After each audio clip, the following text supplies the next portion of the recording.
हम लोगों ने जो किया था वो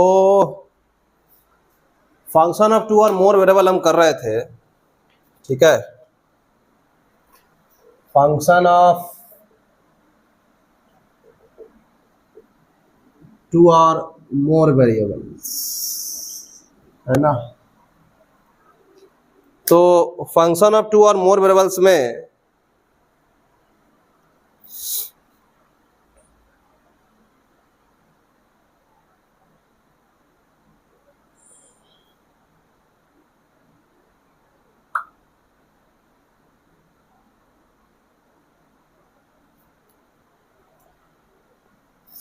हमने किया था कि जैसे फंक्शन आप ले रहे हो तो वो ए और बी, यदि दो हम ए बी लेते हैं ना, वो हम लेते हैं यदि आर का सबसेट, ठीक है। किसका लेते हैं? आर का सबसेट, ठीक है। मान लो ये सबसेट है आर का, बी भी सबसेट है किसका? आर का। तो ए क्रॉस बी तो सबसेट होगा आर टू का, है ना, यानी कि आर क्रॉस आर का। तो इसको यदि हम डोमेन में रख लें, मतलब एफ यदि ए क्रॉस बी से आर में डिफाइंड हो जाए कि एफ ऑफ एक्स वाई ऐसे करके समथिंग कुछ आ रहा है, जैसे एक्स प्लस वाई या समथिंग कुछ भी ऐसा डिफाइंड हो जाए, तो ये डोमेन का काम कर रहा है। तो यहाँ दो इंडिपेंडेंट वेरिएबल काम कर रहा है, एक एक्स एक वाई। यदि हम यहाँ पर 3 ले लें, ए क्रॉस बी क्रॉस सी, जहां सी जो है वो भी सबसेट है किसका? आर का। तो ये जो बनेगा ना एफ, इससे आर में जा रहा है, तो ये अप्लाई होगा, इसमें 3 वेरिएबल आ जाएगा, ठीक है। तो ये जो वैल्यू देगा वो सिंगल वैल्यू देना चाहिए, मतलब वो आर का वैल्यू होगा, ठीक है। जो भी दे, एक्स प्लस वाई दे, X square plus Y square दे, जो भी देगा वो सिंगल वैल्यूड होना चाहिए, ठीक है। और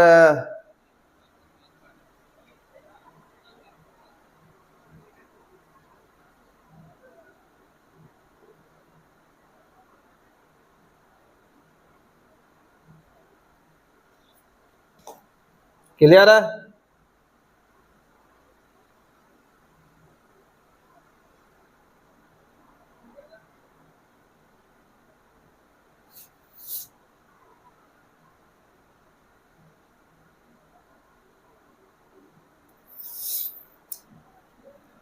अब यहां से जो जाएगा वो वेरिएबल, तो ये वेरिएबल कितना हो गया? 3 वेरिएबल हो गया। ये कितना हो गया? ये आपका जो है 2 वेरिएबल हो गया, है ना।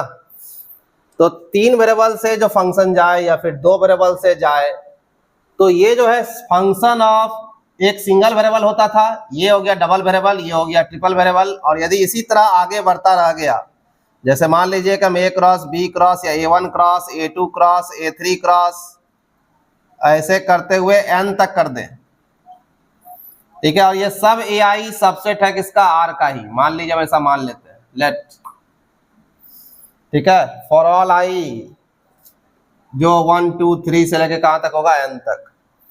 तो यदि कोई फंक्शन हम डिफाइन कर दे जो a1 cross a2 cross a3 cross dot dot cross an से r में हो, तो इसमें जो वेरिएबल उठाएगा ये तो डोमेन हो गया। तो इसका जो वेरिएबल बनेगा क्या बनेगा? x1 x2 x3 xn। तो ये मेंबर r का होना चाहिए। और ये जो है n वेरिएबल, जिसमें x1 जो है a1 से, x2 जो है a2 से, x3 जो है a3 से, xn जो है an से लिया जाएगा। तो ये फंक्शन बन जाएगा कैसा वेरिएबल का?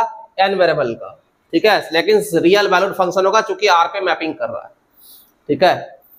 तो सिंगल वैल्यूड होगा और रियल वेरिएबल का होगा, रियल वैल्यूड फंक्शन होगा, ठीक है।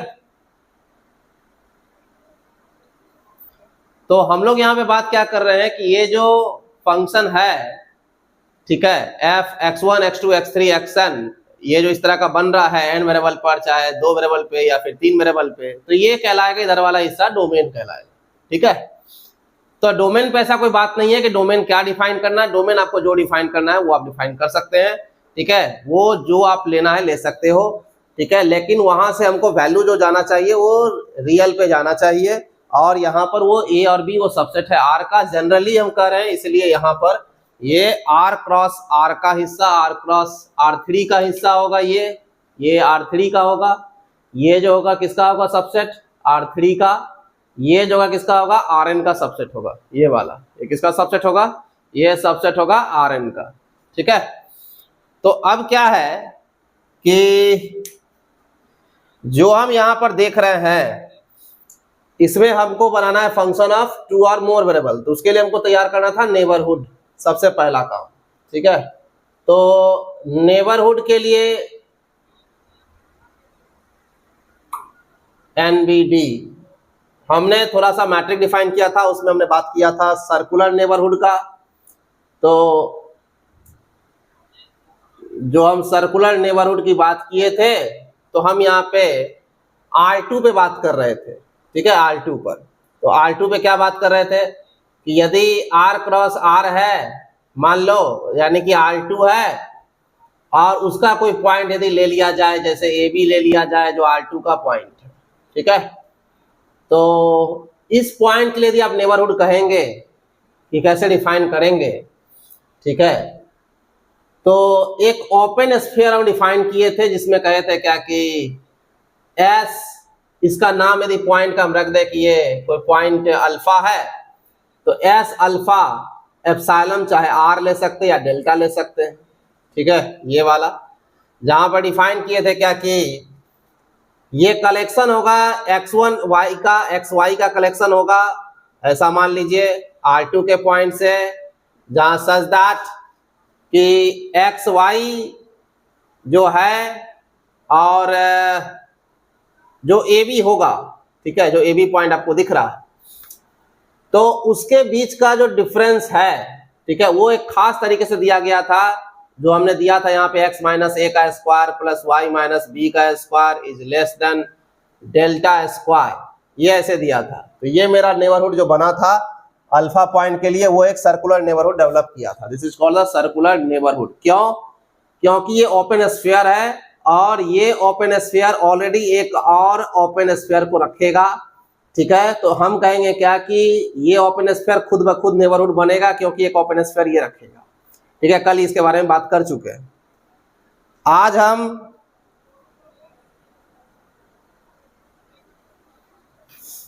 ओपन स्फीयर यहाँ पे बात करेंगे। ठीक है, सर्कुलर नेबरहुड है वो ओपन स्फीयर होगा। कारण है क्या कि ओपन स्फीयर यहाँ पर सर्कुलर बन जाएगा क्योंकि वो जैसा प्लेन रहता है उस पर काम होता है। जैसे R2 है तो ये वाला जो चीज है वो आपको ऐसा बन गया। यदि 3 डायमेंशन होता तो कुछ और बन जाता, तब स्फीयर बन जाता। ठीक है, तो इसी कारण से यहाँ पर नाम जो है ये ओपन स्फीयर ही कहा जाता है। ठीक है, और उसको आप जब R2 डिफाइन करते हैं तो उसमें कहेंगे कि ये सर्कुलर नेबरहुड होगा। ठीक है, जैसे हम A पॉइंट अल्फा पॉइंट यहाँ लिए AB, तो AB पॉइंट से XY का डिस्टेंस, तो XY जो है वो यहाँ पर भी हो सकता है। ठीक है, तो वो डेल्टा से छोटा होना चाहिए। ये डेल्टा है, डेल्टा से क्या होना चाहिए? छोटा। और ओपन इसलिए कर रहे हैं क्योंकि बाउंड्री हम नहीं लिए हैं। देखो यहाँ पे लेस देन है डेल्टा से, इसलिए यहाँ से नीचे की ओर अंदर का पॉइंट आएगा। Then that is called the circular neighbourhood. ठीक है, क्योंकि ये एक ओपन स्फीयर मतलब कि एक और ओपन स्फीयर अपने अंदर रखता है। ठीक है, तो इसमें कहते हैं, एक और कहेंगे रेक्टेंगुलर नेबरहुड। ठीक है, rectangular neighbourhood of a point. अभी हम इसी में बात कर रहे हैं, R2 के लिए ही बात कर रहे हैं। ठीक है, यदि इसको n डायमेंशनल के लिए बात करेंगे तो फिर बात चेंज हो जाएगा।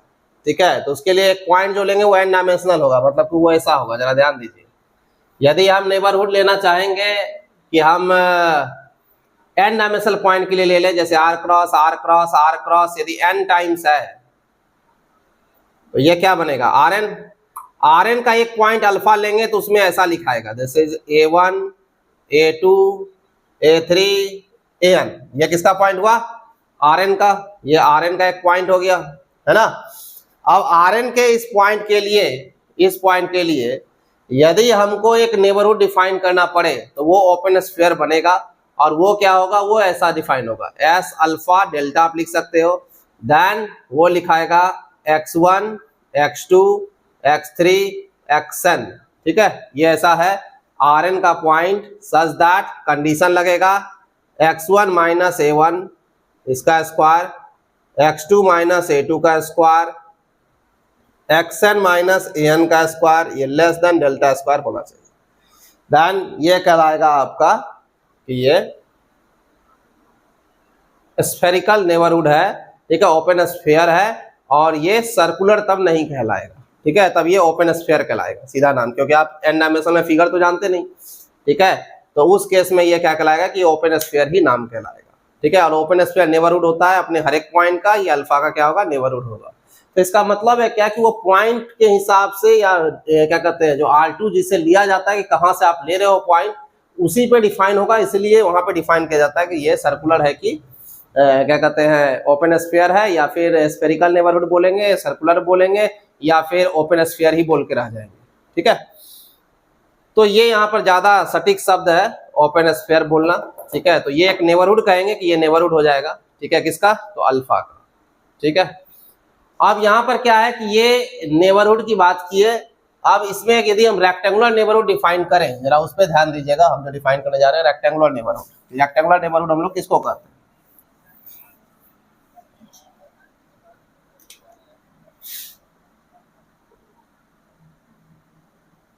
Rectangular neighbourhood of a point, ठीक है। यह क्या कहता है, मान लीजिए कि ए कोई पॉइंट है R2 से, तो अल्फा कोई पॉइंट है R2 से, जहां अल्फा का बराबर वैल्यू है AB है, मान लो, ठीक है। तो हम कहेंगे क्या कि हम यहां पर Δ1 और Δ2, Δ1 ग्रेटर देन 0 और Δ2 ग्रेटर देन 0 लेते हैं, मानते हैं दो रियल नंबर। Δ1 बराबर हो भी सकता है, नहीं भी हो सकता है, ठीक है। सच दैट ऐसा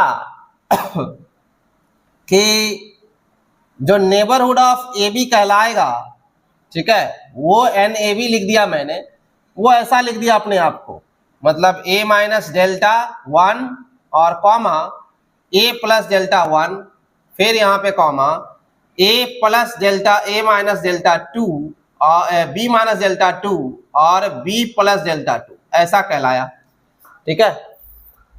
तो इसमें क्या है कि यहाँ पे ये जो आप बात कर रहे हो वो ऐसा दिखेगा, ये कहेगा XY का कलेक्शन लेंगे, ठीक है, जरा ध्यान देखिएगा, जहां सच दैट लिखा हुआ है, XY कहां से लेंगे, R2 से लेंगे, सच दैट जहां X और A के बीच का डिस्टेंस Δ1 से छोटा होगा और Y और B के बीच का डिस्टेंस Δ2 से छोटा होगा, ठीक है, मॉड ले लिया, डिस्टेंस हो गया, that is Y minus B, ठीक है, उसका मॉड, इसका मॉड, ये Δ1 से छोटा, ये Δ2 से छोटा, तो बोला इसको तोड़ के दिखाइए क्या कहना चाह रहे हैं। तो इसको जब हम तोड़ेंगे यहां पर, तो ये हमको आएगा A माइनस डेल्टा से X का वैल्यू A प्लस डेल्टा के बीच में, और यहां से मेरे को आएगा B माइनस Δ1 ले लो, और B माइनस Δ2 से Y B प्लस Δ2 के बीच में, ये कहलाएगा। अब जब इसको फिगर में जाके पॉइंट आउट करोगे कि फिगर कैसा दिखता है, उसमें कैसे कैसे पॉइंट का कलेक्शन दिखता है NAB नेबरहुड में, तो आपको यहाँ पे थोड़ा ध्यान देना होगा। जरा आ जाइए, हम यहाँ पे दिखाते हैं।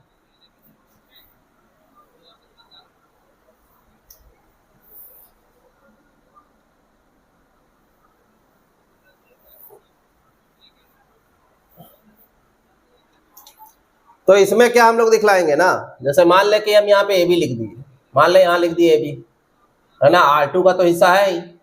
अब AB है तो ये यहाँ A है और यहाँ क्या है, यहाँ B है ना। अब इस पे क्या कहा जा रहा है, इसी पर कि A से Δ1 इधर है, तो A माइनस क्या आ जाएगा, Δ1, ये इतना वाला जो लेंथ है, ये वाला लेंथ क्या कहलाएगा, Δ1 लेंथ है, और A प्लस Δ1, तो मान ले यहां तक आया,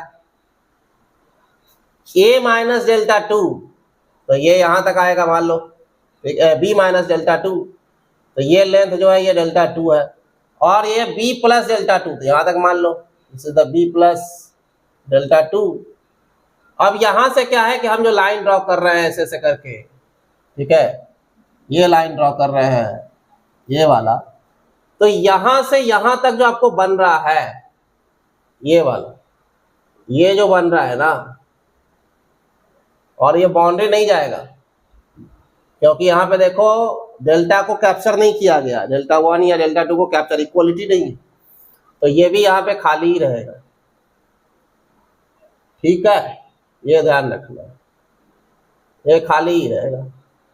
तो ये जो पॉइंट का जो कलेक्शन है यहाँ जो है ना XY, ये जो बनेगा अंदर वाला रीजन, अंदर वाला जो होगा, ठीक है, ये अंदर वाला, देन ये क्या कहलाएगा, ये कहलाएगा आपको रेक्टेंगुलर नेबरहुड। ठीक है, एकदम सिंपल है, ये उस पॉइंट का रेक्टेंगुलर नेबरहुड कहलाएगा, क्योंकि इस पॉइंट को कंटेन करने वाला आप एक ओपन स्फीयर रख सकते हो। ठीक है, जो ओपन स्फीयर पूरा का पूरा ए बी को कंटेन करता है और इसके अंदर रहता है, ऐसा कह सकते हैं, देन ये रेक्टेंगुलर नेबरहुड कहलाएगा, क्योंकि वो रेक्टेंगल टाइप का दिखता है। ठीक है, अब इसी में इसको कह सकते हो कि ये स्क्वायर नेबरहुड है। तो स्क्वायर नेबरहुड कैसे करेंगे, तो यहाँ पर जो आप चेंज ले रहे हो, ठीक है, ये वाला, तो आप यहाँ पे इक्वलिटी, यहाँ पे सेम ले लो, डेल्टा 1 और डेल्टा 2 अलग अलग क्यों किए, सेम कर दो, तो सेम कर दोगे तो स्क्वायर नेबरहुड बन जाएगा। Square neighbourhood of a point A B in R2, ये क्या होगा, तो मान लेते हैं delta greater than 0 such that, ठीक है, कि N A B equal to X Y belongs to R2 होगा, जहां x minus A less than delta and y minus B भी लेस देन डेल्टा। लिख दिए। इसका मतलब है क्या कि ये दो कंडीशन जो होल्ड करेगा वही कहलाएगा आपका क्या, स्क्वायर नेबरहुड। तो इसमें सेम वैल्यू है, डेल्टा है, यहाँ भी क्या है, डेल्टा है, तो दोनों सेम है, इसी कारण से ये क्या कहलाएगा, ये कहलाएगा आपको स्क्वायर नेबरहुड। ठीक है, तो ये जो है एक्स वाई जो हम R2 से लेंगे, तो a minus delta x less than a plus delta और b minus delta y less than b plus delta. ठीक है, और ये जो आ रहा है, जो दिख रहा है यहाँ पे डेल्टा दोनों में सेम है रखा हुआ, तो इसको लोग ऐसे लिखते हैं a minus delta a plus delta b minus delta b plus delta. ठीक है, कहानी खत्म।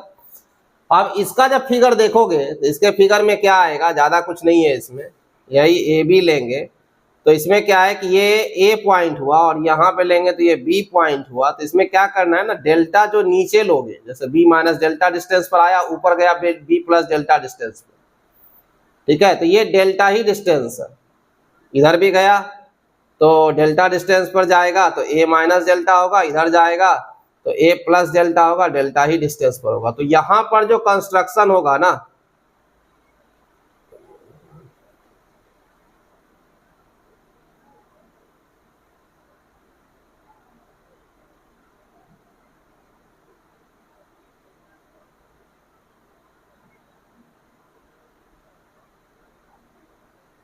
ठीक है, तो यहां भी ओपन ही रहेगा, ये अंदर वाला पॉइंट हुआ, ये वाला, ये एक्स वाई पॉइंट, यहाँ वाला, तो ये सब पॉइंट का कलेक्शन जो इस रीजन का लिया जाएगा ना, ये कहलाएगा स्क्वायर नेबरहुड। ठीक है, तो नेबरहुड समझ गए कि तीन तरह का आपका क्या है, नेबरहुड है, एक रेक्टेंगुलर है, स्क्वायर है, सर्कुलर है। जनरली R2 पे हम लोग काम करते हैं तो R2 ही समझा रहे हैं, और यदि R3 रहेगा तो एक डायमेंशन बढ़ेगा, तो इसका मतलब है क्यूबॉइड बनेगा, स्फेरिकल बनेगा, क्यूब होगा। ठीक है, ये बनेगा। ठीक है, क्लियर है, कोई दिक्कत नहीं।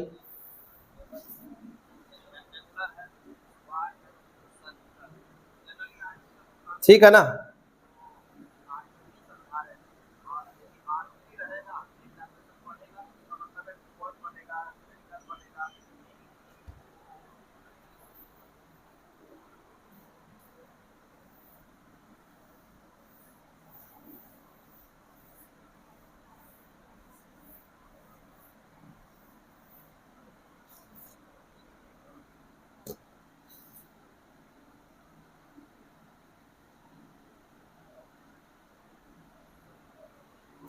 अब हम लोग बात करने जा रहे हैं फंक्शन ऑफ टू और मोर वेरिएबल में, कि इसके आगे का मतलब है क्या कि लिमिट, क्योंकि आपको तो फंक्शन ऑफ टू और मोर वेरिएबल में कुछ पढ़ना होगा, तो आपको पढ़ना है फंक्शन ऑफ टू और more variable limit of a function.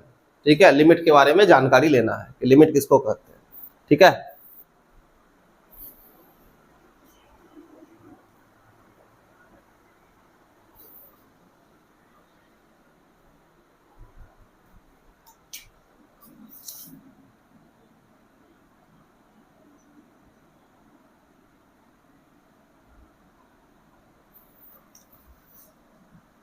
मान लीजिए कि F x y is a function of two variables, function of two independent variables, ठीक है, एक्स एंड वाई, डिफाइंड, चाहे तो अपने डोमेन में या आप डोमेन डिफाइन कर दो, define in its domain D, ठीक है, f x y is a, और थोड़ा अच्छा करने के लिए मान लेते हैं कि F x y is a real valued function, is a real valued function of two independent variable x and y, define in its domain क्या, डी, अपने डोमेन डी पे क्या है, डिफाइंड, ठीक है। और एक पॉइंट जो कि उसका लिमिट पॉइंट होगा, ठीक है, तो लिमिट पॉइंट का मतलब कि जिस पॉइंट पर सेट का मतलब डोमेन डी का इन्फिनाइट मेंबर यदि उसके नेबरहुड में रहे, every neighbourhood of the point contains the infinite members of the set domain D, then is called the limit point of the set D. तो if A B a limit point, if AB be a limit point of D, then तो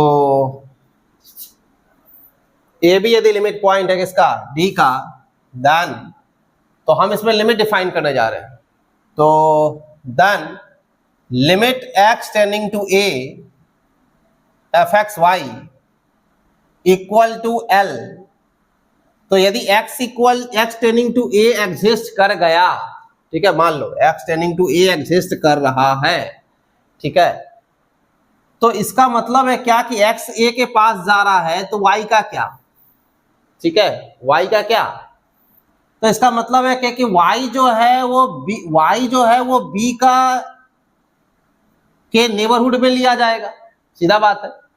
तो इसका मतलब है AB का जो neighbourhood बनेगा, उस नेबरहुड के लिए हमको y का वैल्यू जो y एक तरह का y समझो कि एक तरह का जो है रेंज पकड़ा हुआ रहेगा, वो एक कांस्टेंट है, ठीक है, ये समझो। तो इसका मतलब है क्या कि limit x tending to a f x y equal to होगा, यदि एग्जिस्ट किया तो x का तो वैल्यू आप रखने जा रहे हो ना, तो ये फंक्शन किसका बनेगा, y का।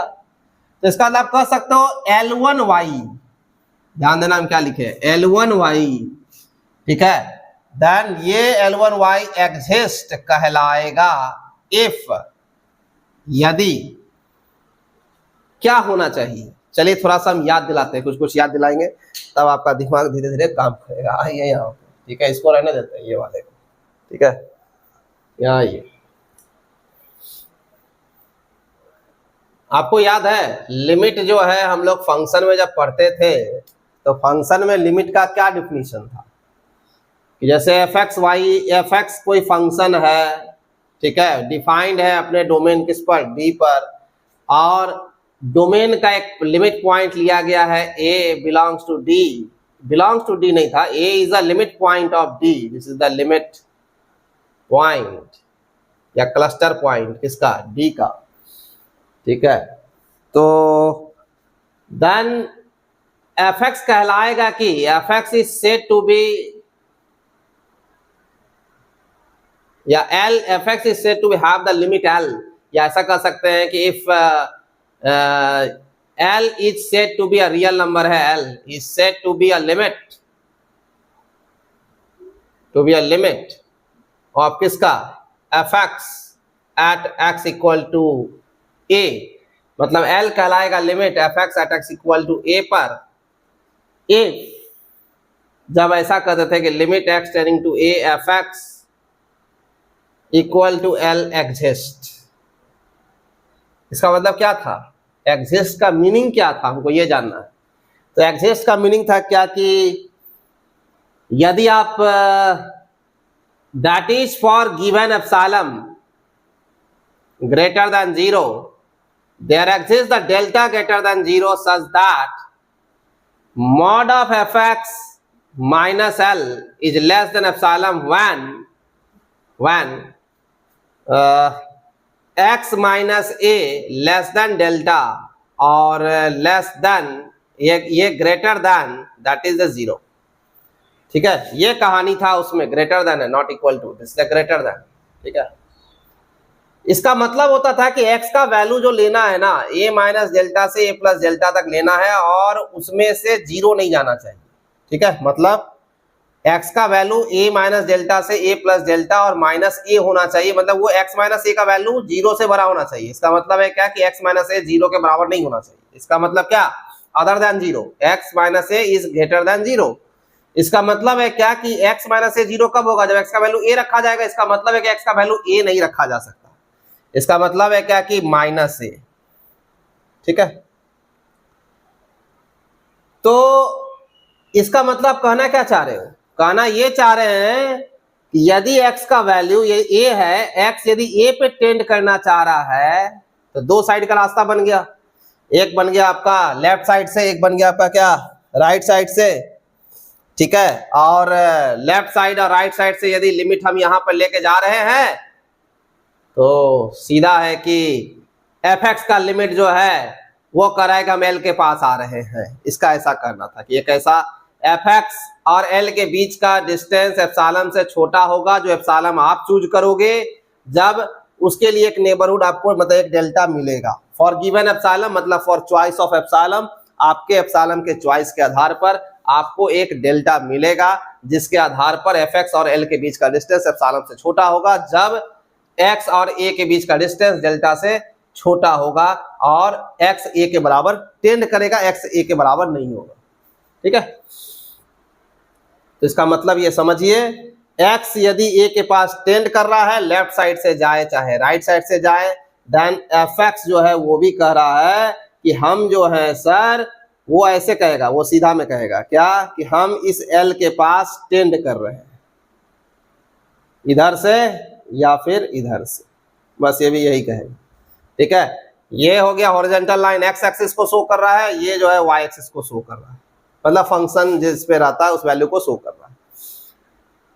तो इसका मतलब है क्या कि ये यदि x a के पास जाएगा, मतलब यदि आप एप्सिलॉन कोई वैल्यू लेते हो तो l माइनस एप्सिलॉन से l प्लस एप्सिलॉन के बीच यदि fx लाई करेगा तो उसके लिए तभी होगा जब एक ऐसा डेल्टा मिलेगा, मतलब एक नेबरहुड मिलेगा, तो ये होल्ड कर जाएगा।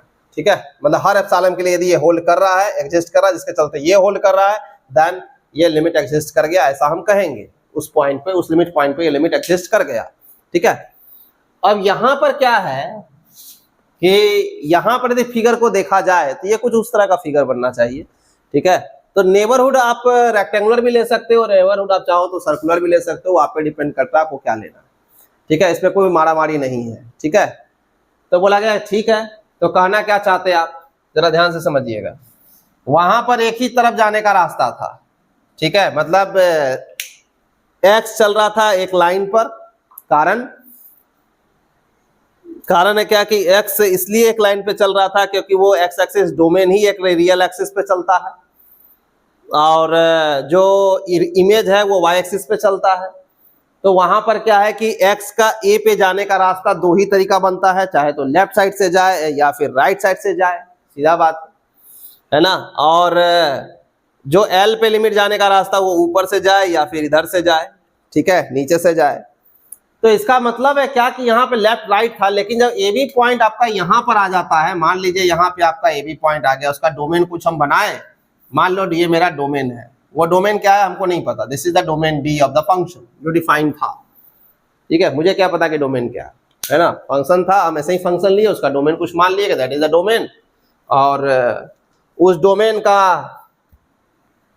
एक पॉइंट हम यहाँ पे कोई ले लिए हैं, वो है ए बी, और इस ए बी पॉइंट पर हमको एक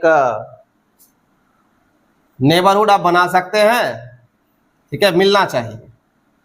there exist a neighbourhood, there exist a neighbourhood if this exist, इसके एग्जिस्ट होने के चलते एक ऐसा नेबरहुड बनेगा, ठीक है, ए बी का, जहां पर कि ये जो चेंज है ये वाला, तो जरा ध्यान से देखिएगा, ये हम x लेके आए, a लेके आए और x जाना चाह रहा है, तो x का रास्ता तो यही है ना, लेफ्ट राइट। लेकिन y बोला क्या कि सर हम कहा, ठीक है, y बोल रहा है कि हम कहा, ये b वाला y वाला, तो ये बोल रहा है कि हम कहा जाए सर, तो ये लीजिए आपका हम दिए है ना, यहाँ स्क्वायर मान के चलो, चल सकता, दूसरा भी चल सकता है, ऐसा कोई पाबंदी नहीं कि स्क्वायर मान के चलो, ठीक है, ले सकते हैं, चेंज कर सकते हैं, ये डेल्टा 1 ले सकते हैं डिस्टेंस, या आप डेल्टा 2 ले सकते हैं, कोई पाबंदी नहीं, कोई लड़ाई नहीं,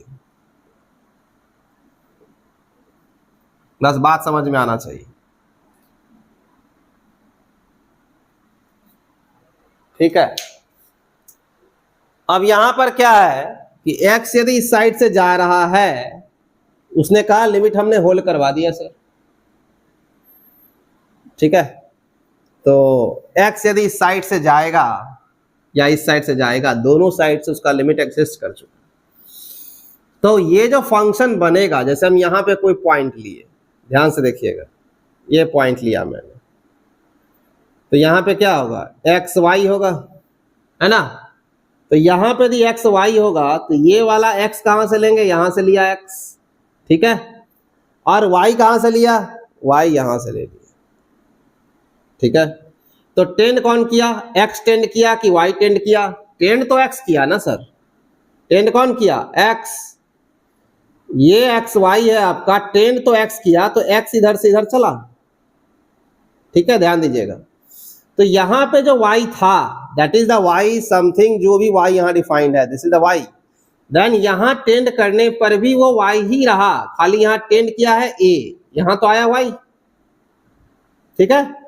ये एग्जिस्ट कर गया, मेरा यही कहना है, ये एग्जिस्ट कर गया, इधर से करे, लेफ्ट साइड से इधर से करे, यहां पॉइंट था यदि एक्स वाई, ठीक है, तो ये जो पॉइंट आपको यहां पे दिख रहा है, ये एक्स इधर टेंड कर गया इस पर, तो इसका मतलब है क्या कि यदि y ये वाला आप मानते हो, then that is called y, then यहां पर क्लियर है क्या कि ये पॉइंट आपका जो है, ये आपका ए वाई ही है, ये वाला, तो ये इधर से टेंड किया, तो इसका मतलब है क्या कि ऐसे करके इधर से जाके, इधर से जा करके, इधर से जा करके, इधर से जा करके, इधर से जा करके, ऐसे ऐसे हर पॉइंट से जा करके, मतलब हर y लाइन जो इस नेबरहुड से लिया जाएगा, y कहां से कहां, b माइनस डेल्टा 2 से b प्लस डेल्टा 2 के बीच में यदि लिया जाएगा, तो इसका मतलब है क्या कि आपका उसके लिए x का वैल्यू के लिए वो होल्ड कर गया है, तो इसका मतलब जिस तरफ से लिया जा रहा हर y के लिए, तो y उस समय के लिए तो कांस्टेंट हो गया, जैसे हम y बराबर समथिंग कुछ मान लिए x y ये लीजिए, तो वहां के लिए तो y फिक्स हो गया ना कि इधर से जाएगा, ठीक है, लेफ्ट राइट होगा, तो दोनों यदि फिक्स और कांस्टेंट हो गया और वो वैल्यू आपको दे रहा है, तो इसका मतलब है क्या कि ये मेरा क्या कहलाएगा, ये मेरा कहलाएगा कि ये लिमिट एक तरफ से एग्जिस्ट कर गया, ठीक है।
आवाज जा रही है अभी?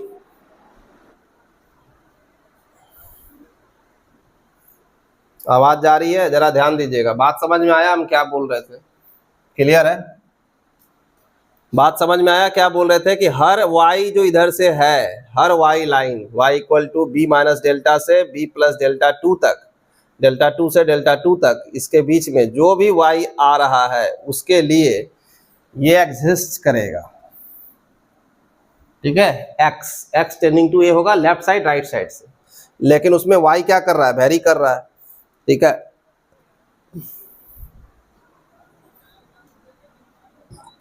तो यहां पर क्या है कि ये जो वेरी कर रहा है इसी को कहते हैं कि ये एग्जिस्ट किया, इसलिए L1y लिखा गया। L1y इसलिए लिखा गया कि y पे लिमिट अब एग्जिस्ट नहीं किया है, y एक रेंज में पकड़े हुए।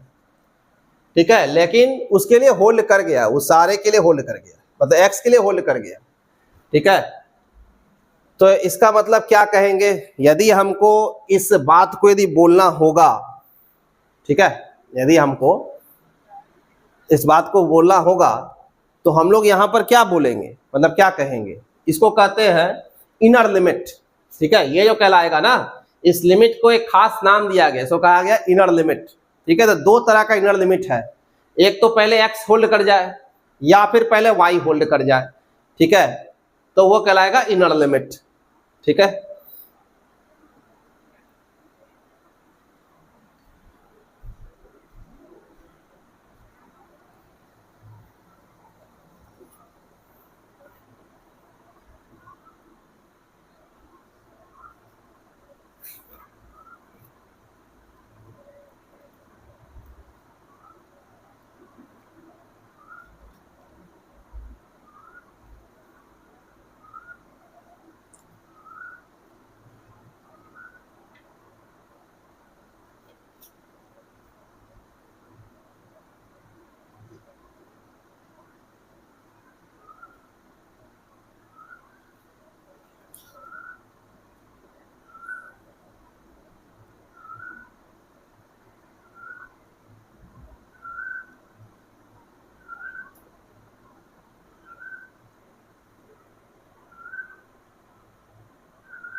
चलिए ध्यान दीजिएगा जरा, हम जो आप समझाने जा रहे हैं यहाँ पर आपको कि आखिर डिफाइन, ये फिगर बनाया, ये फिगर बनाने के बाद हम एक डिफाइन करने जा रहे हैं। If L1y exist if for every given epsilon greater than 0 there exist delta 1, ठीक है, एंड डेल्टा 2 such that, ठीक है, mod of fxy minus of L1y is less than epsilon when, ठीक है, there exists a neighborhood delta 1, there exists delta 1, ठीक है, कि ये होल्ड करेगा when, ठीक है, delta 2 greater than 0 for each y, ठीक है, there exists delta 1 greater than delta 2 greater than 0 such that, ठीक है, such that for each y,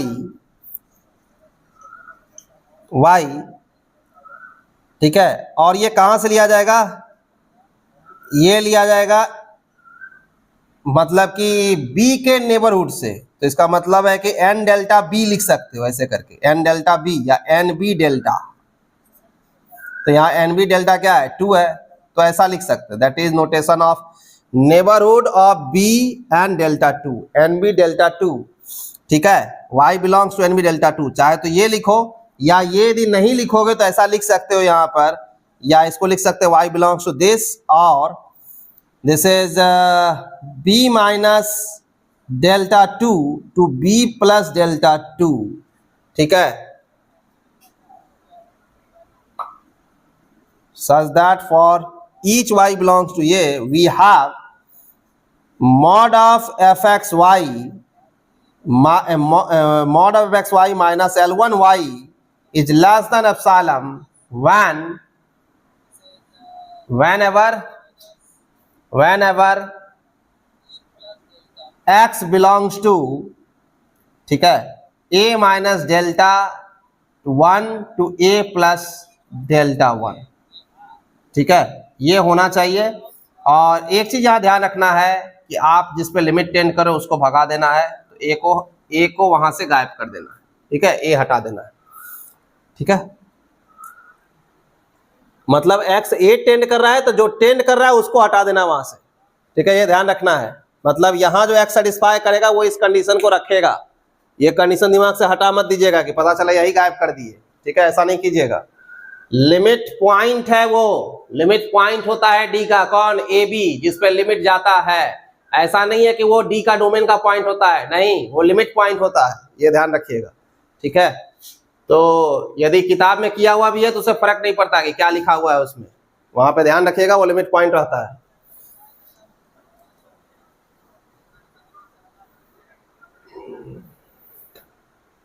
तो यहां पर क्या बोलेंगे कि इसका मतलब है क्या, कि हम ऐसा लिख सकते हैं कि that is limit x tending to a fxy equal to L1y exists if for each y, ठीक है, if for given epsilon, पहले तो ये लिख दो, for every given epsilon greater than 0 there exists, कौन एग्जिस्ट करेगा, तो there exists the delta 1 greater than 0, delta 2 greater than 0, such that एक मिनट, such that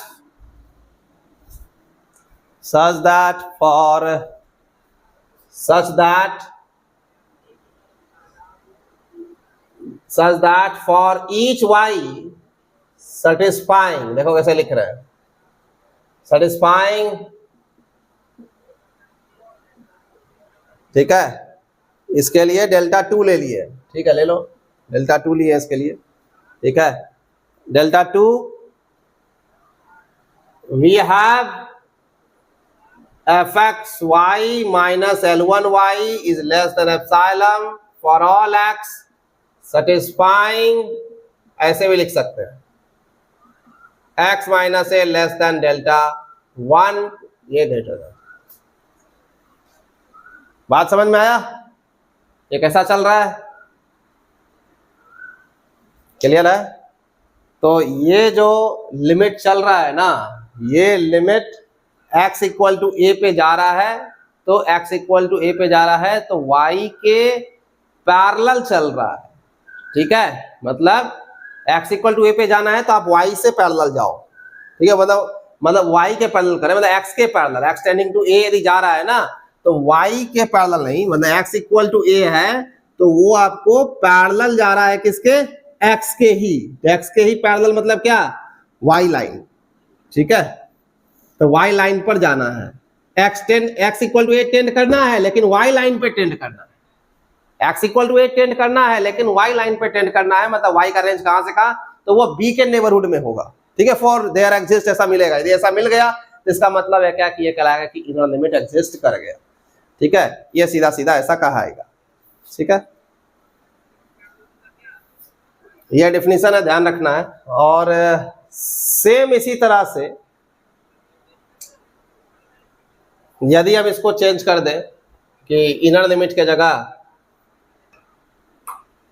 यदि हम इसको उल्टा कर दें कि x टेंडिंग टू a के जगह यदि x टेंडिंग टू b जा रहा हो, तो सही बात है, x टेंडिंग टू b जा रहा हो तो ये डेफिनेशन आप पहले तो लिख लोगे, है ना, हम थोड़ा सा आगे बढ़ते हैं।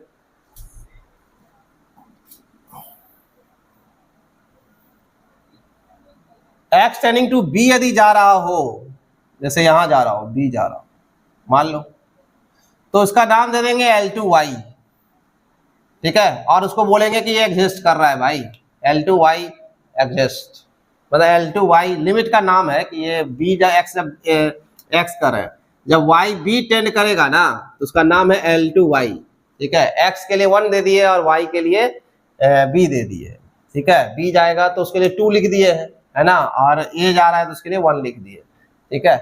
तो ये जब वाई बी जाएगा तो फंक्शन किसका बनेगा, वाई का कि एक्स का, ऑब्वियस है एक्स का, है ना। तो ये एग्जिस्ट करेगा, कब एग्जिस्ट करेगा, तो यहाँ केस उलट जाएगा। तो केस क्या बनेगा, जरा ध्यान दीजिएगा, ठीक है। इस केस को थोड़ा सा चेंज करिए, क्या आ जाएगा, ये आ जाएगा अपना कि जो भी डोमेन हो डी, उसका लिमिट पॉइंट है ए बी, है ना, और अपने पास ये है यहाँ पर बी, और एक रेक्टेंगुलर नेबरहुड हम मान के चल रहे हैं, ठीक है। ये नेबरहुड बन गया, स्क्वायर भी हो सकता है, रेक्टेंगुलर भी हो सकता है, उससे फर्क नहीं है, ठीक है। और ये मेरा यहाँ पर आ जाएगा, मान लो यहाँ पर है, ठीक है। तो ये है ए, और हमको कहाँ टेंड करना, हमको टेंड करना है y टेंडिंग टू b। तो y टेंडिंग टू b मतलब यहाँ जो नेबरहुड बनेगा, लेकिन वो हर लाइन जो यहाँ जा रहा होगा, जैसे मान लो हमने यहाँ पॉइंट लिया, ठीक है। एक मिनट पहले क्लियर कर देते हैं, जैसे ये वाला यहाँ पॉइंट लिया, ठीक है, तो लाइन हो गया b। अब ये क्या है कि हमने यहाँ पॉइंट लिया xy, ठीक है। तो xy पॉइंट लिया तो ये तो x के अलॉन्ग हुआ ना, दिस इज कॉल्ड x। अब ये x जो है इसके अलॉन्ग आपको b जाना है, तो ये कोऑर्डिनेट यहाँ क्या कहलाएगा, xb। ये पॉइंट, ये वाला पॉइंट, ये पॉइंट क्या कहलाएगा, xb। इधर से जाएंगे तो क्या कहलाएगा, यदि यहाँ पॉइंट होता तो क्या कहलाएगा, उसी पॉइंट पर मतलब x पर ही इधर से y ले सकते हो, है ना। तो इसका मतलब है क्या कि ये y जो है वो वैरी कर रहा है इसमें से, that is the b minus delta 1, और यहाँ पे ले लोगे b प्लस डेल्टा 1, ठीक है। तो इसमें से वैरी कर रहा ये वाला, और आप इसको टेंड इधर करवा रहे हो, किधर, y टेंडिंग टू b, तो इधर भी जाएगा तो वही आएगा, xb पॉइंट ही आएगा। तो ऐसे रास्ता चुना गया इधर से जाने का, मतलब ये रास्ता चूज किया गया, तो इधर से जाना है, इस पॉइंट पे जाना है, ये पॉइंट से जाएंगे, ये xy कहलाएगा, यहाँ जाएंगे, यहाँ पहुंचेंगे तो इस पॉइंट का नाम क्या होगा, xb, है ना। तो इसका मतलब है कि इसका रेंज बनाया गया कि तुम x कहां से कहां वेरी करोगे, तो रेंज बनाया गया कि भैया x a माइनस हम डेल्टा 2 से करेंगे और a प्लस डेल्टा 2 से करेंगे, ठीक है। तो फिर वही डेफिनेशन हो जाएगा, ये इधर से आ रहा है, ठीक है। तो ये पैरेलल टू y लाइन आ रहा है, ठीक है, और पैरेलल टू y आप टेंड करवा रहे हो, ठीक है। तो एग्जिस्ट करेगा if for every given epsilon greater than 0 there exist the delta 1 delta 2, फिर से आप ले सकते हो, such that for each y belongs to the, तो y के जगह हो जाएगा for each x belongs to na delta 1 na delta 2 और a माइनस डेल्टा 2 से a प्लस डेल्टा 2, ऐसा लिख सकते हैं। We have fxy minus L2x less than epsilon होगा व्हेनेवर, जब x नहीं बल्कि y बिलोंग करेगा b माइनस डेल्टा 1 से b प्लस डेल्टा 1 तक, और माइनस किससे करेंगे, b, ठीक है। सेम डेफिनेशन, इसको भी कहते हैं inner limit, this limit is also known as inner limit, ठीक है। ध्यान दीजिएगा, इसको क्या कहते हैं, इनर लिमिट, ठीक है। इस लिमिट का नाम है इनर लिमिट, और यहां पर उसी बात को भी लिखना है, एक मिनट।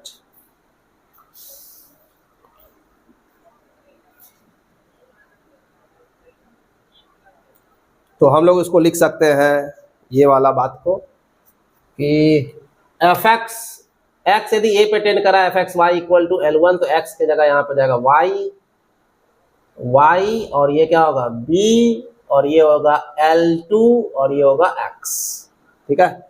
एग्जिस्ट करेगा for every a such that for each x satisfying x minus a less than delta 2, ठीक है। We have fxy L2x less than epsilon for all y satisfying, ठीक है, y minus b less than y minus b less than delta 2 delta 1, ठीक है। ये ऐसा लिखा जाएगा। ठीक है, ये ध्यान रखना है, y minus be less than क्या आ जाएगा, डेल्टा 1। ठीक है, तो इसके हर नेबरहुड के पॉइंट के लिए ये होल्ड करेगा, और ये हर एक ईच लिखा हुआ है, फॉर ईच एक्स, हर एक एक्स जो एक नेबरहुड से बनेगा उसके लिए सेटिस्फाई करेगा। तो इसको कहते हैं inner limit. These two limits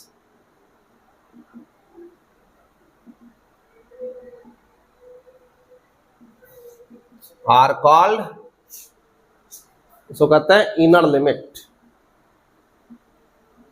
inner limit of F x Y at A और क्या बी, एट ए या एंड बी। तो ए का अलग है, बी का अलग है, दो अलग अलग है, इसलिए कर रहे हैं, ए बी मत कर देना। ठीक है, ए बी पे नहीं है, एक ए पर है तो एक बी पर है। ठीक है, दोनों अलग अलग है ए बी पॉइंट पर, लेकिन ए बी पॉइंट के एक ए पर गया है और एक बी पे गया। तो इसका मतलब है क्या कि inner limit at X equal to A of A B और inner limit of B at B of A B, ऐसा गया। अब इनर लिमिट जो है वो तो दिख रहा है कि वो फंक्शन है ना।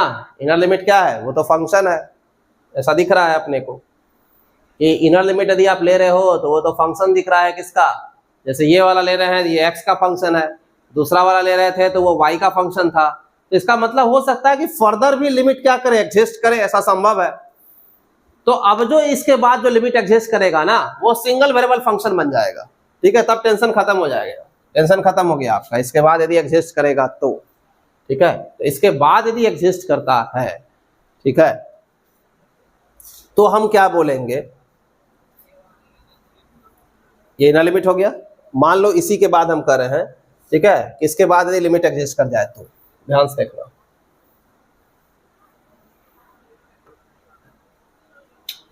जैसे तो if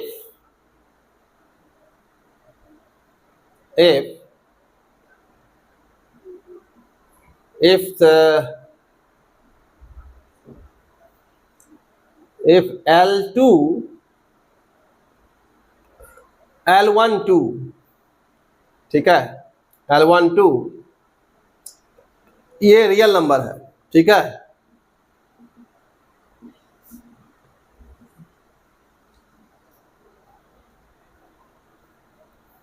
B the limit L12 real number L12, ऐसा लिख लो, तो कंफ्यूज करोगे। Real number L12 be the limit of the function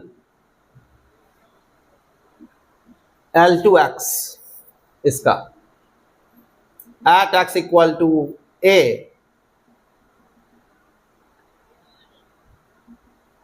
L12 be the limit of the function L2x at x equal to a if for given epsilon greater than 0 there exists delta, सीधा बात है, such that कि mod of L2x minus L12 is less than epsilon when 0 less than x minus a less than delta। खत्म कहानी। इसका मतलब क्या हुआ, इसका मतलब हुआ इसमें फिर सिंगल फंक्शन का काम हो गया ना, ये खत्म हो गया, इसका कोई वैल्यू नहीं रहा। मतलब कि एक बार लिमिट एग्जिस्ट किया उसके बाद फिर से लिमिट एग्जिस्ट करवा रहे हैं और हो रहा है, यदि एग्जिस्ट कर जा रहा है तो इसका मतलब ये होल्ड करना पड़ेगा। तो वो सिंगल वेरिएबल फंक्शन का जैसे लिमिट एग्जिस्ट करता है वैसे एग्जिस्ट करेगा। तो इसका मतलब है कि दैट इज, आप ऐसे लिख सकते हो, limit x tending to a L2x बराबर क्या L12, ये तो लिख ही सकते हो। और इसको बोला जाएगा कि भैया तेरा लिमिट एग्जिस्ट कर गया था, ठीक है, L2 से पूछा जा रहा है, तुम एग्जिस्ट कर गए हो, L2x क्या चीज है, L2x बोलेगा भैया हम तो ये हैं y टेंडिंग टू b हैं fxy, ओ ये यहां से यहां तक है ये वाला। तो ये जो लिमिट एग्जिस्ट किया ना x टेंडिंग टू a और limit y tending to b और fxy बराबर आया L12, इसको कहते हैं सर रिपीटेड लिमिट। ये कहलाएगा repeated limit of fxy at ab।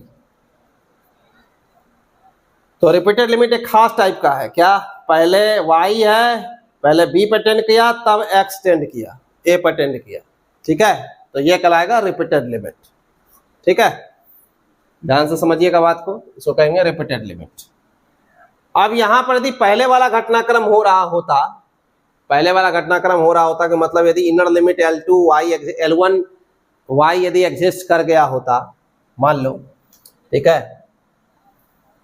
तो एक चीज यहां पे देखना चाहते हैं इस फिगर में, जो कि एग्जिस्ट करवा दिए, तो इस फिगर में हम कुछ दिखाना चाहते हैं, जरा ध्यान से देखिएगा यहां पर, कि जब आपने ऐसे करके लिमिट एग्जिस्ट करवा दिया, इसके थ्रू जा के आपने लिमिट एग्जिस्ट करवा दिया, ठीक है, हर एक एक्स के लिए आपने जा के लिमिट एग्जिस्ट करवा दिया ऐसे करके, ठीक है, इस लाइन के long, this is the line b, तो जिधर से भी जाओ लिमिट एग्जिस्ट किया, तो उसके बाद जो फर्दर ये जो फंक्शन बना उसका जो लिमिट एग्जिस्ट किया, तो इसका मतलब है क्या कि वो इधर से, जैसे ये मान लो यहाँ पे पॉइंट था, तो ये ऐसे गया और फिर इसने लिमिट ऐसे एग्जिस्ट करवाया, यही हुआ होगा, ये ऐसे गया, इसने लिमिट ऐसे एग्जिस्ट करवाया होगा। ध्यान से सुनना, हम फिगर थोड़ा ठीक से बना रहे हैं, थोड़ा आराम से देखना।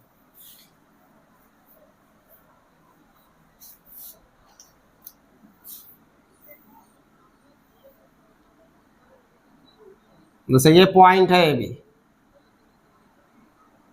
ये बी लाइन, ये ए लाइन, ये आपका नेबरहुड, ठीक, आपने पॉइंट लिया यहाँ एक्स वाई, आपने पहले क्या किया, पहले कहा कि L2x एग्जिस्ट,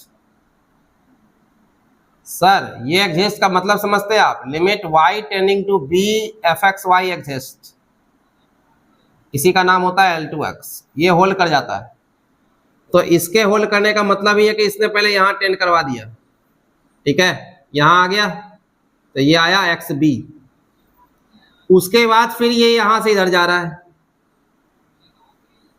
तब बनेगा AB, ऐसे गया फिर ऐसे गया, यहां रहेगा यदि पॉइंट, मान लो XY यहां रहता या यहां रहता कहीं, ठीक है, यहां रहता, तब भी वो यही कर रहा होता, XY है तो इधर गया फिर इधर गया, ठीक है, यहां पॉइंट यदि है तो ये नीचे गया पहले अब फिर इधर गया, ये यहां पॉइंट है, इधर गया तब इधर गया, इधर गया तब इधर गया, ठीक है, मतलब पहले जाएगा पैरेलल टू y और उसके बाद फिर पैरेलल टू क्या x, तो एक ही लाइन बन जाएगा, that is the b line पे चलो चुपचाप, ठीक है, y इक्वल टू बी पे फिक्स हो जाएगा, वो तभी तो रिपीटेड हुआ ना, पहले आजादी था, मतलब बी मतलब ए का नेबरहुड था, और उसके बाद जो नेबरहुड में आप जो चल रहे थे उसके चलते इस पे आप जाके एग्जिस्ट करवाया और वो फंक्शन बन गया किसका, एक्स का, ठीक है, और एक्स का फंक्शन बना तो वहां बी फिक्स हो गया कि वो लाइन तो बी है, अब जब लिमिट एग्जिस्ट करेगा तो बी कांस्टेंट है, तो सिंगल वेरिएबल फंक्शन की तरह ट्रीट करके अब वो इसी पे एग्जिस्ट करेगा, तो लेफ्ट राइट बन जाएगा यहाँ पे, ये लेफ्ट साइड से जाओ राइट साइड से जाओ, कहानी खत्म हो गया। तो इसमें क्या है, इसमें रास्ता ऐसे जाने का, ऐसे गए फिर ऐसे गए, ठीक है, ये ध्यान रखना है, ऐसे गया ऐसे गया, ठीक है, या ऐसे गए फिर ऐसे गए, ऐसे गए फिर ऐसे गए, ये ध्यान रखना है, ठीक है, this is called the this limit, that is the first step, पहले y और फिर उसके बाद कौन x, तो पहले y, देन जैसे बोला पहले y tending to b, then y tending to b, then आपको y के पैरेलल जाना होगा, y tending to b then y के पैरेलल जाना होगा, ठीक है, क्लियर है यहां तक। अब हम करने जा रहे हैं क्या कि उसके बाद फिर x टेंडिंग टू a है, उसके बाद फिर x पैरेलल टू x तब b पे चलेगा, b लाइन पे चलेगा, y equal to b line पर x वेरी करेगा, ठीक है, जैसे 0 पे वेरी करता था ना, ये x एक्सिस पे वेरी करता था ना, अब इस पे ना वेरी करके ये इस पे यहाँ पे वेरी करेगा, ठीक है, बस यही अंतर, ठीक है, तो ये बारीकी समझिए, ठीक है, ये जो हम बोल रहे हैं इसको समझिए बात को, ठीक है, क्या कर रहा है, इनर लिमिट से रिपीटेड लिमिट कैसे बना, ठीक है। अब दूसरा क्या है कि यदि इसके पहले वाला लिमिट एग्जिस्ट कर गया होता, मान लो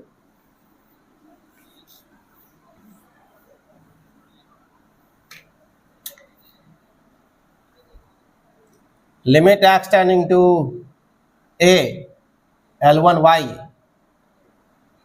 यदि एग्जिस्ट करता है, if for every given epsilon greater than delta 1 delta 2 such that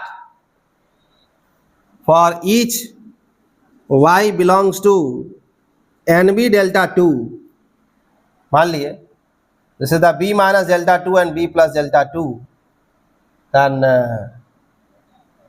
L1y is less than epsilon whenever this is the x belongs to, पहले वाला लिख रहे हैं a minus delta 1 and a plus delta 1 minus a, पहला वाला लिखा गया, ये एग्जिस्ट कर गया, ठीक है। तो ये एग्जिस्ट करने का मतलब क्या है कि ये यदि ए बी पॉइंट आपका है दिया हुआ, ठीक है, और ये आप नेबरहुड यदि बना रहे हो, यहाँ पर ये बना रहे हो, तो आपका रास्ता क्या होगा ना, आपका रास्ता कुछ ऐसा है, ये है बी और ये है ए। आपका रास्ता क्या है कि आप इस पॉइंट से यदि एक्स वाई पॉइंट लिए हुए हो यहाँ पे, तो पहले आपको इधर जाना है, इस लाइन पे जाना है, ठीक है। आप यदि यहाँ पे पॉइंट हो तो आपको इस लाइन पे जाना है, यहाँ पे पॉइंट हो तो आपको पहले ये लाइन पे जाना है, ठीक है ना। तो इसका मतलब है क्या कि ये इस लाइन पे जाएगा तो वो लिमिट एग्जिस्ट करना चाहिए, तो वो एग्जिस्ट कर गया। उसके बाद जाकर के आपको फिर यहाँ जाना है, ए पे जाना है, ठीक है। तो पहले जो जाना है वो आप पैरेलल किसके जा रहे हैं, एक्स एक्सिस के, है ना। तो इसका मतलब है क्या कि यहाँ पर यदि आप एक्स टेंडिंग टू ए पहले होल्ड कर रहा है, ठीक है, तो इसका मतलब है क्या कि आप एक्स के ही पैरेलल जा रहे हो। यहाँ पर है x tending to b, x tending to a, fxy, l1y, ठीक है, exist if for every given ये delta 1 delta 2 for each y satisfying y minus b less than delta 2 fxy l1y, ये less than epsilon for all x satisfying this condition, ठीक है। तो then real number, उसके बाद फिर हम ये एग्जिस्ट कर गया, तो रियल नंबर अब चेंज कर रहे हैं नाम L21, क्योंकि 1 पहले एग्जिस्ट कर गया, तब आप एग्जिस्ट करवाओगे, क्योंकि अब y का फंक्शन है ना, तो 1 वाला एग्जिस्ट कर गया, अब आप 2 एग्जिस्ट करवाना है, तो नाम है L21 with the limit of the function L1y at x equal to किस पर, एट x नहीं, at y equal to b पर, if for given epsilon there exist delta such that, single variable function की तरह treat करके कहानी खत्म कर दीजिए, ठीक है। इसमें कोई ज्यादा परेशानी नहीं, ठीक है। तो ये क्या आ जाएगा, ये चेंज हो जाएगा यहाँ पे, है ना। ये क्या लिखाएगा, जरा ध्यान दीजिएगा, यहाँ पर यहाँ रिपीटेड लिमिट चेंज करने वाला है, जरा ध्यान दीजिएगा। लिमिट L1y है, y टेंड करेगा b, L1y बराबर L21, और ये जो लिमिट है y टेंडिंग टू b, ये किसका लिमिट है, ये वैल्यू क्या है, यहां से आ सकता है ना। ये लिमिट को ऐसे लिख सकते हैं, limit x tending to a fxy equal to L1y, ये ऐसा लिखा जा सकता है, ठीक है।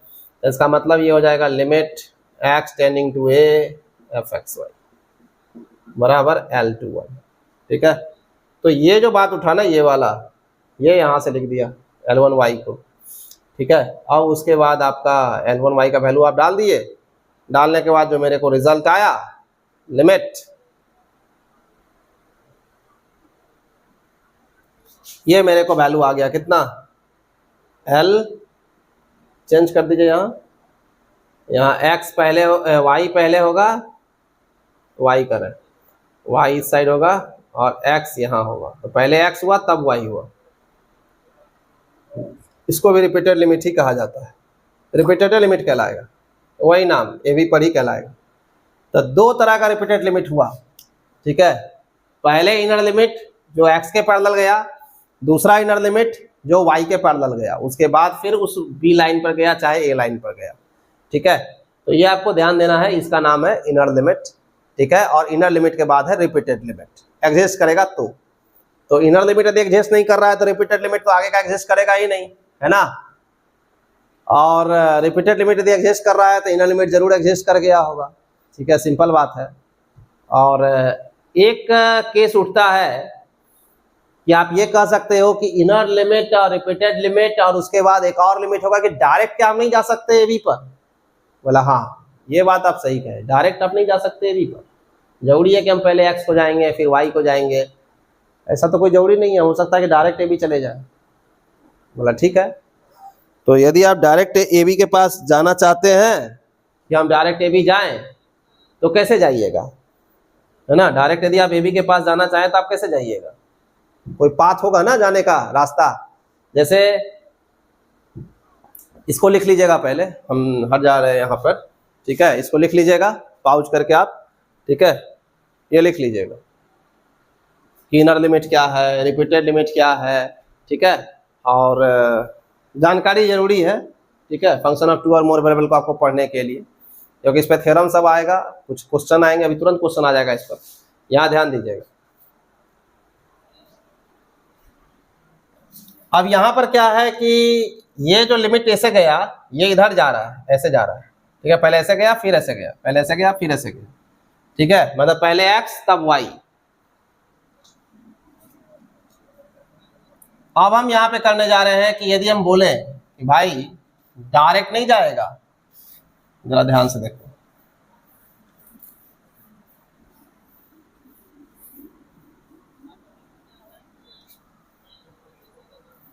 यदि हम बोले कि डायरेक्ट नहीं जाएगा तो क्या डायरेक्ट जा सकता है, हाँ जा सकता है। If A b be limit point है किसका, डी का, और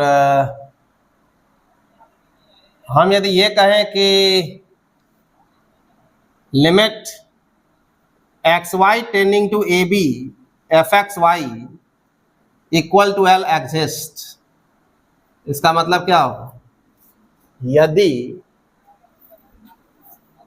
ए for given epsilon greater than 0 there exist delta 1 delta 2 लीजिए या एक ही डेल्टा लीजिए या सर्कुलर लीजिए, जो चाहे आप वहां पे ले सकते हैं, ठीक है। यहाँ पे आजादी, तो डेल्टा 1 डेल्टा 2 ग्रेटर देन 0 ले लेते हैं, अलग अलग ले रहे हैं हम यहाँ पे, ठीक है। Such that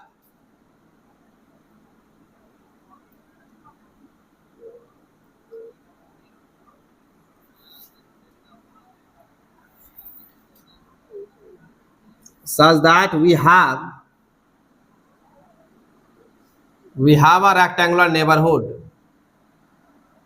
rectangular deleted neighborhood, neighborhood of AB as NAB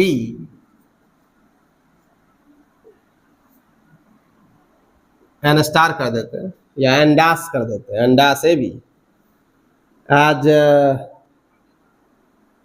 A minus delta A plus delta delta 1, ठीक है, और B माइनस डेल्टा 2 और B plus delta 2 and minus AB, जिसका बनाओगे उसको भगा दोगे, ठीक है। यही इसका रूल है। Such that we have a rectangular neighborhood and fxy minus L is less than epsilon for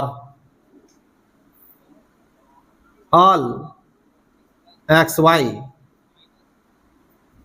satisfying x minus a less than delta 1 and y minus b less than delta 2। ये hold करना चाहिए, देखिएगा कमाल का चीज लिखा हुआ, ठीक है। मतलब एक ऐसा नेबरहुड बनना चाहिए जिसके लिए कि रिजल्ट होल्ड करना चाहिए, और जो आप एक्स वाई सेटिस्फाई करेगा and it is independent from the path follow by X and Y, मतलब and is independent, it is path independent and the limit is path independent। Path independent मतलब क्या, कि हम थोड़ा बतला दें क्या पाथ इंडिपेंडेंट क्या बोलना चाह रहे हैं आप, जरा ध्यान से देखो।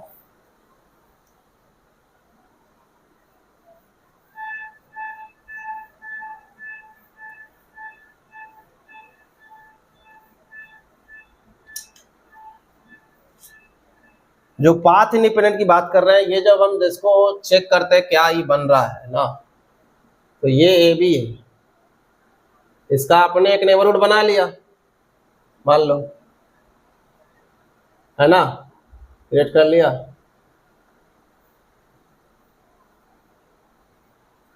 ये नेबरहुड बन गया। अब इस नेबरहुड में क्या है ना, ये हो गया ए, ये हो गया डेल्टा ए माइनस डेल्टा 1, ये हो गया ए प्लस डेल्टा 1, और ये जो आप ले रहे हो इधर, ये है बी, और ये ले रहे हो आप बी माइनस डेल्टा 2, और ये ले रहे हो बी प्लस डेल्टा 2, ठीक है। तो अब क्या है कि b minus delta 1 b minus delta 2 है, b प्लस डेल्टा 2 ले रहे हो, तो ये जो पाथ जैसे xy जाना चाह रहा है, xy इस नेबरहुड के अंदर से ले रहे हैं, रेक्टेंगुलर नेबरहुड के अंदर से, तो इसका मतलब है क्या कि ये यहाँ पे कैसे कूद गया डायरेक्ट, ऐसा तो नहीं है, ये x है और ये क्या है y है, तो हो सकता है कि एक पाथ किसी भी पाथ से ये जाए, ठीक है, जो कि ab से होके जाता हो, that is the y equal to 5x मान लेते हैं, ठीक है, या फिर 5xy equal to 0, y equal to 5(1x) या फिर 5(1xy) इक्वल टू 0, ठीक है। या हो सकता है हम यहां से लिए, ये पाथ ऐसे करके जा रहा है, स्ट्रेट लाइन से जा रहा है, ऐसा भी हो सकता है कि xy ऐसे ले, ये स्ट्रेट लाइन से जा रहा हो, जो इससे पास करता हो सकता है, तब ये xy हो, या हो सकता है कि इसके थ्रू कोई कर्व है जिसके थ्रू ये जा रहा है, ऐसा भी हो सकता है, ठीक है, दिस इज द कर्व है phi2xy इक्वल टू 0। मेरा सीधे एक चीज कहना है कि अलोंग एनी पाथ किसी भी पाथ से यदि हम इसके तरफ जा रहे हैं, ठीक है, xy approaching AB along any path,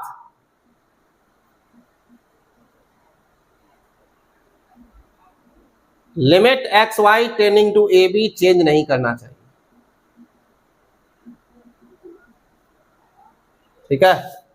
यदि ये वही रहता है देन ये कहलाएगा क्या कि इसका लिमिट वो एग्जिस्ट कर जाएगा, देन इस लिमिट का एक नाम है, इसको कहते हैं simultaneous limit, this limit is called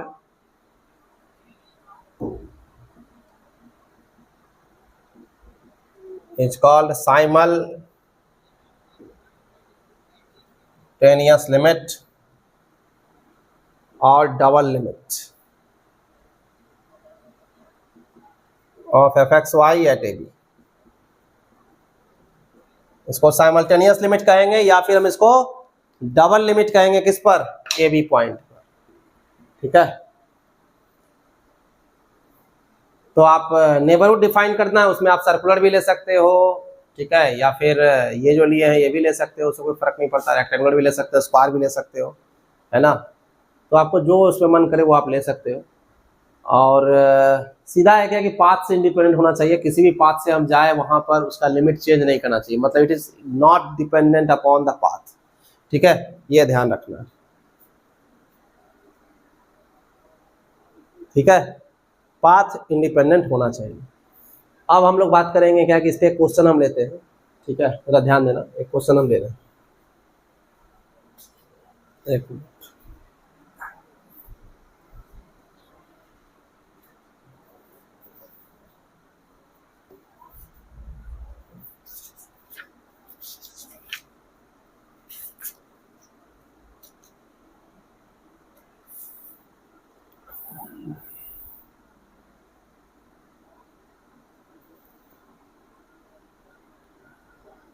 जैसे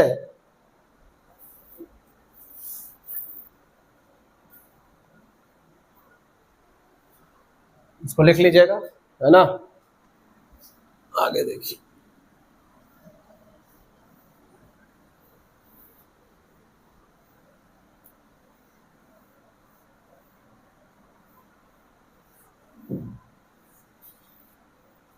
जैसे मान लो कह दे कि इवेलुएट करने के लिए, इवेलुएट कीजिए लिमिट xy टेंडिंग टू 0, है ना, xy by under root x square plus Y square, मान लीजिए ये कर, तो आप क्या करोगे? आप दिमाग लगाने लगोगे कि सीधे सीधे 0 0 डाल देते हैं। जब ऐसे कहे एक्स वाई टेंडिंग टू 0 0, इसका मतलब ये डबल लिमिट है, ठीक है, ये क्या है? डबल लिमिट है, और ये तेरा फंक्शन है। This is the x y under root x square plus Y square is a function, यही आपका क्या है? फंक्शन, ठीक है। तो ये काम कर रहा है एफ एक्स वाई का, this is work as f x y, ये काम कर रहा है ए बी का, और ये जो लिमिट जा रहा है ये डबल लिमिट। ये क्वेश्चन क्या है? डबल लिमिट का, ठीक है। तो आपको सिंपल काम करना है यहाँ पे कि पाथ डाल करके आपको एक चेक करना है कि क्या यहाँ पर लिमिट वही आ रहा है 0 0 टेंड करने पर। तो आपको वो पाथ खोजना है जो कि क्या कहते हैं, वो पाथ खोजिए जो कि आपको 0 0 से होके पास करता है। मतलब एक्स वाई कोई ऐसा पाथ है जो कि 0 0 से होकर के पास करता हो, वाई और एक्स में कोई ऐसा रिलेशन है, कोई कर्व है ऐसा जो 0 0 से होके पास करता हो? तो बहुत सारा स्ट्रेट लाइन का कर्व आपको ले सकते हैं, y equal to m x type, ठीक है। तो if we approach 0 0 along the path y equal to m x, ठीक है, जैसे y इक्वल टू हम x ले लिए, तो ये लिमिट मेरा क्या बनेगा? तो limit y tending y equal to x हो गया, तो एक ही लिमिट दे देंगे, ठीक है। एक्स वाई टेंडिंग टू 0 0 है, और ये आपका लिखा हुआ है x y by under root x square plus क्या? Y square. तो हम इसको लिख सकते हैं लिमिट एक्स टेंडिंग टू 0, और यहाँ पे y इक्वल टू एक्स है, तो x by under root x square plus x square. तो ये आएगा लिमिट एक्स टेंडिंग टू 0, यहाँ पे एक्स स्क्वायर हो गया, और यहाँ √2 हो जाएगा, और ये x हो जाएगा, और कट क्या आएगा यहाँ पे? लिमिट एक्स टेंडिंग टू 0, तो x बाई √2, ठीक है। जरा ध्यान से देखिएगा, यहाँ पे आया y इक्वल टू एक्स रख दिया मैंने, एक्स स्क्वायर आ गया, यहाँ पे भी एक्स स्क्वायर आ गया, यहाँ से रूट से एक्स स्क्वायर बाहर हो गया, ठीक है। तो ये x आ गया, अब इसमें 0 करेंगे तो 0 आएगा, फिक्स है, ठीक है।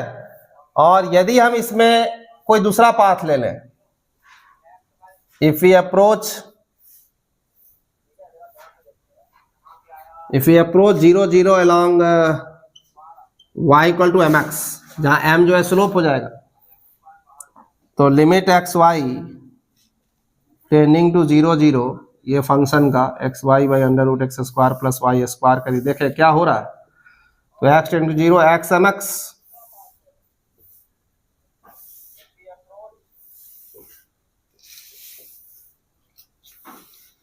यहाँ एक्स एम एक्स है, तो एम हो गया, एक्स एक ठो रह जाएगा, एक ठो एक्स स्क्वायर से एक्स बाहर निकलेगा तो कट जाएगा, तो बचेगा क्या यहाँ पे? 1 प्लस एम स्क्वायर, तो ये क्या आएगा? तब भी 0, ये 0 आएगा सारे m के लिए, फॉर ऑल m।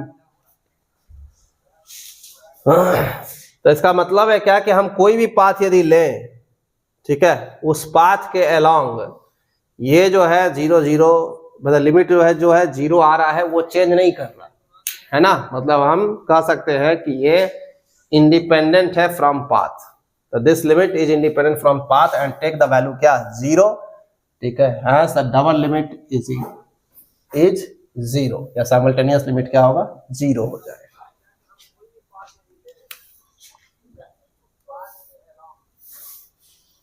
तो देन हम यहाँ पे कह सकते हैं कि जो hence the limit is independent from the path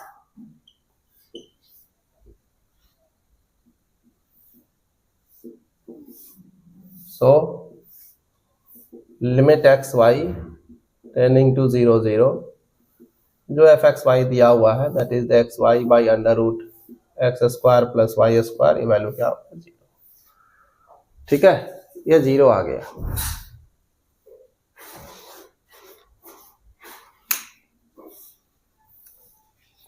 मान लीजिए हम यहां पर ऐसा लेते हैं, इसी क्वेश्चन को थोड़ा सा चेंज कर देते हैं, ठीक है। इसी क्वेश्चन को जैसे कर देते हैं कि फाइंड कर दीजिए कि इसका लिमिट क्या आता है, जैसे find limit x y tending to 0 0 x y by x square plus Y square रहता, तो लिमिट वैल्यू क्या आता यदि हम ये कर देते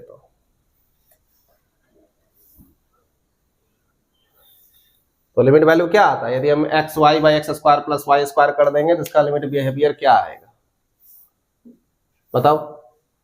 तो हम यहां पे पाथ ले लेंगे, let y equal to m x, ठीक है। तो limit x y tending to 0 0 x y by x square plus Y square, तो लिमिट एक्स टेंडिंग टू 0 और एक्स वाई एम एक्स है तो m x by x square plus m square x square, और ये हो जाएगा limit x tending to 0 and m by 1 plus m square, ये हो गया M by 1 plus m square. ये डिपेंड कर गया, depends upon m. For different value of m we get the different limit, for different values of m we get different limits, hence limit xy tending to 0 0 इस function का exist नहीं करेगा, does not exist, ठीक है। इसका limit exist नहीं करेगा, सीधा बात हो गया, क्लियर है, कोई दिक्कत नहीं। लिमिट कैसे एग्जिस्ट किया कैसे एग्जिस्ट नहीं किया क्लियर देख लिए। अब यहां पर क्या है कि मान लो कि ये लिमिट एग्जिस्ट नहीं किया, क्या इसका इनर लिमिट या रिपीटेड लिमिट एग्जिस्ट करता है, ये तो चेक कर सकते हैं ना, रिपीटेड लिमिट एग्जिस्ट करता है कि नहीं करता है। यहां आइए,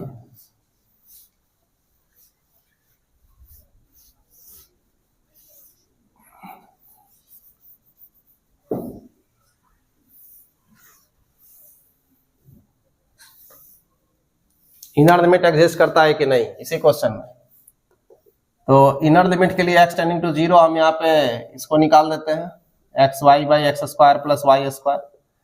जब लिमिट एक्स टेंडिंग टू 0 डालेंगे तो ये सीधे यहाँ पे पहली बार में ही क्या आ जाएगा 0, है ना, 0 square plus 0 square plus Y square, ठीक है। इसका मतलब है क्या कि ये आपका वैल्यू ही दे रहा है, क्या दे रहा है 0। तो इसका मतलब है क्या कि ये लिमिट एग्जिस्ट किया, और उसके बाद जो आप लिखोगे limit y tending to 0 limit x tending to 0 x y by x square plus Y square, तो पहले ही बोल दिया कि मेरा वैल्यू तो ऑलरेडी 0 है, तो लिमिट y टेंडिंग टू 0 जब करोगे तो ये ऑलरेडी 0 तो 0 ही देगा ना, तो ये रिपीटेड लिमिट एग्जिस्ट कर गया ना, limit y tending to 0 limit x tending to 0 और x y by x square plus Y square, ये तो 0 हो गया, एग्जिस्ट कर गया।